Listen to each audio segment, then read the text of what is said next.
This video is about watermelon, and these are a seedless variety, and I've put a couple of seeds direct sowed into the ground in spring.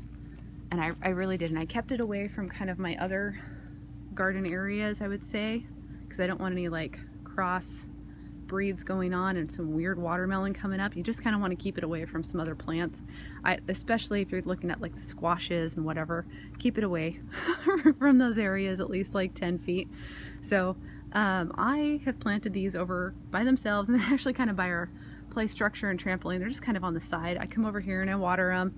I only water directly right where I had planted the seeds in the ground, because that's where the root system and everything is at. So I don't water everything, because this is like the vines of the pumpkin just kind of keep going, and they can get really long. I mean, looking at some varieties, they can say that they can go up to like 100 feet in length, the vines. I'm not seeing that this year. That's not what we're seeing. We're seeing probably, I think the longest one might be like 8 feet or something, because mostly it's all in this area, and you can see it kind of just winds up and comes down here. So we've got some really nice two different varieties of pumpkins, or I'm sorry, not pumpkins, of a watermelon. So, and these are, both varieties are seedless varieties. There we go. Got one there, and got another one right here. And there's even some baby ones in here too. If you kind of get down in here, I've got a baby one starting, which I kind of want to rotate. You can see it's kind of flat on this side. Yeah, it's doing really good. Just starting. We're in August too, so I actually kind of, when I put the seeds in the ground, I think it was in early May, so maybe it was, I don't know. And I've never really tried growing watermelon. This is my first year doing it, and I'm actually having success at it. So I know one thing a lot of people suggest when you're growing your watermelon, to it needs a lot of nutrients, so giving it rabbit pellets, if you're trying to keep an organic thing going, it would be really helpful. People say they like to amend it with a lot of their like compost tea or a good compost, and I actually have not done any of that this year.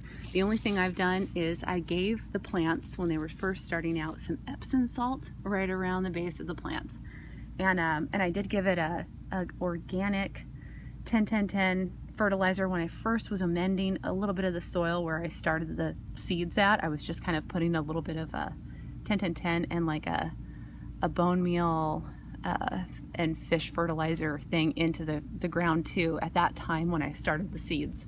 So other than that, they've had Epsom salt just a handful of times, and this is a different variety. You can tell these are supposed to be bigger. I forget the names of both kinds, but I put them kind of back to back. I kind of started with these, they're smaller variety, and then it comes in here, and then this is a different one. But they look pretty similar. We've got, the leaves are all about the same, but obviously as they grow, you can see that the color difference is definitely different. This one, they're not ripe. The reason is because they're dull, and that means that they're not ready to go yet. So we're waiting for them to get rid of that dullness and to look like a perfect watermelon. This one, I don't know what happened here. I'm going to flip it over. I'm going to show you what can happen. Ooh, slug or something. There's actually a little red spider in there right now. Oh my gosh, that's gross. So it got eaten, and anyway, probably should just throw it in the compost. But we've snipped that one, so it's not continually growing.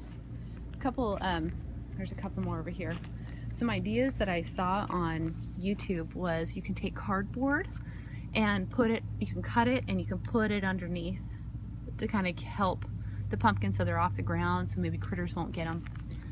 That's an idea. Some people put them inside a plastic bin. I think I read somewhere or saw someone that put them in like leftover milk crates, and they like would cut off the 2-gallon milk jug at the top, and it would grow like a square. So I don't know, that's another option, and it would actually keep the bugs away, because that one got eaten by some bugs. But anyway, that's our watermelons, and that's how simple it is to grow, and how simple it is just to keep the water growing right in the center, and they grow awesome. Thanks.